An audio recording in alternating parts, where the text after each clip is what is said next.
On Share Talk today, we've got Justin Tooth, who's the executive chairman of Ferrum Crescent. Now, they announced yesterday the acquisition of GoldQuest. Justin, how are you? Very well, thanks, Rob. Good to be here. I bet you are, and I bet you're a happy man after the news yesterday. Yes, it's been a long haul, but we knew we were onto something good, and the market reaction more than justified our delays. Yeah, I mean, so it did. The share price did go up quite nicely from that. So, can you tell us what does that actually mean for the company? This is the culmination of a new strategy that came in when I joined the board and then later took over as an executive chairman, which was to take advantage of weak metals and share prices around the place and look for an opportunity where we thought we could add value cheaply and within a reasonable time frame and make Ferrum Crescent into a company on the front foot rather than one on the back foot. Zinc was our first idea, and we think that that's proven to be a good one with the run up in zinc prices. And this particular project in Spain had all the right characteristics of history, of scale, of convenience and access, previous historical data and resources, and most importantly, a really good price. So to get that across the line and now to be the 100% owner of it is a very good feeling indeed. Oh, good. You took a while getting there, if you don't mind me saying that. So I think my next question will be about what was causing the delay, and is this something that we can expect when working in Spain? The delays were principally caused by the fact that with small companies like this in early stages, which have had multiple owners in the past, you get a certain amount of baggage in terms of administrative clarity, of due diligence, of finance. You need accounts filed, you need to have legal opinions done, you need to make sure that all of the old powers of attorney have been cancelled, all of the new directorships are properly authorized. This particular company was owned by another company that was owned by another company, so there are all sorts of interrelationships there. There was a previous back-in right that needed to be sorted out. And to be honest, the more time that we spent on getting these issues, plus, by the way, the settlement of the company's historic liabilities to employees and to professional service advisors, etc., the more time that we spent on getting them sorted out, the better the company was for the deal that we are providing to shareholders.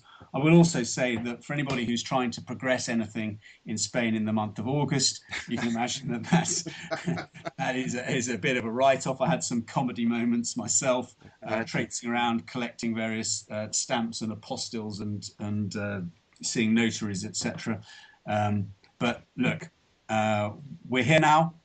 We've used the time, not just in Spain, incidentally, wisely. And I think that we can now look forward to an acceleration of our news flow. And to answer your second part of your question, no, I don't anticipate delays like that in matters like this again. That's good to know. I know you had quite a few people worried. So, the frustrating things about the whole thing, Rob, is that I'm generally a communicative person. I like to interact with my shareholders and with the other institutions and stakeholders that we have. It's part of I get a lot out of it. We get some good ideas, but most importantly, as a company that's listed in several markets, I think it's morally right to be as transparent as possible. And it was a pledge that I made when I came into the company. However, when we are in deal mode and dealing with very sensitive issues and complex issues that are price sensitive, they cannot be published, and that binds me over to silence in that regard. Now the deal's done, I'm very happy for most of the areas which are not subject to ongoing confidentiality agreements, to lift the curtain and tell everybody what I see and what I'm thinking. But I will express one other point about this, which was that I think that we had a very good deal. And when you are negotiating in that position, in something which is palpably a very good deal, you have to be very canny Otherwise, that deal can be eroded on you. And we managed to deal with that and come out, I think, on top. No, it's good. I mean, certainly, like you said, it's a bit frustrating, I guess, when you want to be able to tell people what's going on and being restricted in what you can say. That's true, and we are engaged in other similar processes, and I am constrained when it comes to telling everybody about those. But there we go. No, it's understandable. So you've got, from according to the RNS, you've got Merlin, who's your senior project advisor. It sounds like he's going to be a very busy man the next few months because of the planned work program you've got. Can you talk about that? Yeah, Merlin is a vital part of our current activity, and indeed, he was a vital part of our enthusiasm for this project. He's somebody that I've known for many years in this industry, and I've worked with him previously, and I hold him in extremely high regard. When I heard that he had been the last person to do an analysis on this project for the vendor, actually, I was delighted. And the first condition I made was that he should be able to speak through any previous confidentiality agreement exactly to his thoughts and findings about the project. So he was a motive force in this, and we're delighted to have him as the senior project advisor, and we will be building up his role and workload as we go into the work program there. Yeah, because from what I read, it's the historic data. You're going to reanalyze it. So I would have thought that over the next few months, you're going to have news coming out about what you're finding and bringing that to us. And the question I'm going to ask is that although it's billed as a lead zinc project, what other minerals do you think you might find? Okay, so yeah, this is a lead zinc project, and that's really a geological term for the kind of geology that we're dealing with, and it's a well-known mineralized structure that goes right across that part of Spain, and there are other mines in various states of development or closure around there. This particular project did have a 43101 resource statement on it by a previous owner that was prepared by a company called Micon back in 2012.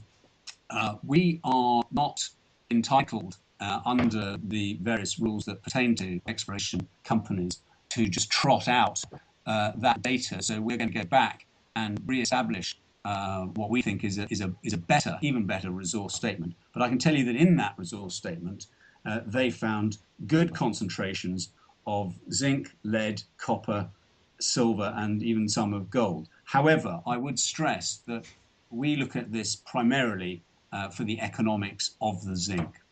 So with the economics of the zinc, as you said, I mean, what are your competitors out there? I mean, how many other companies are there on the market? That's a very simple question to ask. In my view, on the London market, there are no zinc plays currently. We are going to be one, and we are going to, in as much as we look at opportunities, our skew at looking at these opportunities is very much to the zinc side within our own ethos and parameters for onboarding potential projects. There are, of course, other zinc companies. There's a Canadian listed one, there's an Australian listed one, and let me say that their share prices have done extremely well this year on the back of what looks to be an extremely tight and supportive market for the metal. Okay, well, that's good. Good to know. We did have a question that was asked to us to see if we can put to you, and that's about getting an update with the 100 million shares that have been signed to the markets. Do you know what will happen there? Will there be? Yeah, so the 100 million shares is a reference to the consideration shares that the vendor of GoldQuest is getting. They wanted the shares because they believe in the project, quite rightly, and they want the upside from the project as much as we all do. So as part of the deal, they got part cash and part shares. Those shares are going to be delivered to them. We will bring those shares into existence by one of several methods that are described in the SPA, but I think probably just via it's just a question of raising the headroom via raising the capital base that is coming anyway through the last issuance we did of 187 million shares a couple of months ago. So it's just for me, it's just an administrative process, and those shares will be issued as soon as practicable, and an announcement will be made to that effect. Okay. I think we've talked quite a bit about GoldQuest, and what you've gone through in the RNS has given enough information. I think one thing I'd ask is timescales. Obviously, with the work program, what sort of timescale are we looking for that? Yeah, we've got a Spanish zinc work program that we published yesterday, and the time frame is that we start work on Monday, and Merlin and others will be regularly down there to supervise the excellent team that we've got lined up, many of whom have worked on the project for a number of years. And it's a question of, as you know, the analysis and reinterpretation of the existing data, and a follow-on work program to look at the surface outcroppings, and basically to connect the surface to the zinc that was previously discovered at depth, to look also at the previous mining activity and the adits, and to see how that all plays out, and to build out a picture. But we will, this is comparatively, I want to say, easy work to bring results from out to the market. So I'm looking for real news flow within a couple of months, and certainly this calendar year. Brilliant. Okay. Moonlight, that's another big one that everyone wants to talk about. So are you able to say where you are with that? Yeah, the Moonlight project is still our primary asset, and I'm happy to say that iron ore has been almost as good a market as zinc. Obviously, it's a lot more complicated, and it's a lot more impacted by global economic forces, etc. We have one historic nominal deal on the financing of the BFS from a South African partner. However, they, as everybody knows, basically fell adrift on that plan, and so they lost exclusivity with regard to that plan, and that's enabled us to go out and strike up some extremely meaningful and exciting conversations with other players in this space. I can't go into details on really any of them because they're all subject to confidentiality. But suffice to say, I have undertaken in public previously, and I reiterate it here, that we will have news on Moonlight this calendar year. I think everyone will be quite happy to hear that. I guess what I'm going to do is ask you another one of the questions that we get from the shareholders. And this might be that you've already answered it, is over the next 6 months, what's the news that's going to excite you the most? Because you've got quite a lot on the plate now. Yeah.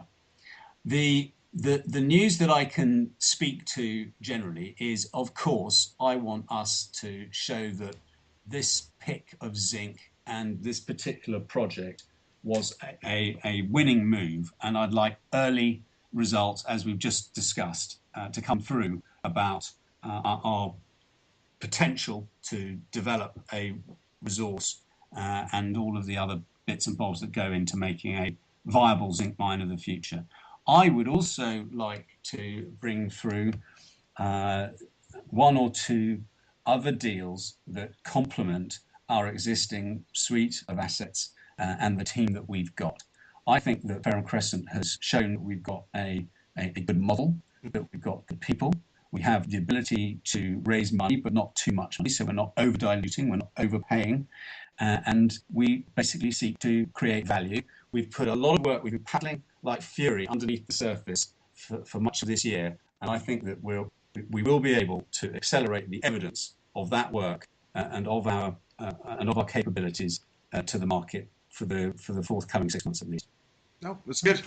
Um, well, just thank you for talking to us, Justin. I was just going to do a shout out, basically say thank you to some of the shareholders who've sent us questions. I think specifically Haley, who I understand is in Dubai at the moment, and following the share price like a lot of other people at the moment. There were some very happy people yesterday, and I think with the news flow that you got coming up, it should be keep the shareholders quite smug. That's the way to say. Yeah, well, I'd like to say also thank you to the shareholders. I think that particular one's in Spain, by the way. But anyway, All right. I always welcome and respond to their communications, and will continue to do so. No, that's brilliant. Thanks for your time, Justin. Cheers, Rob. Cheers.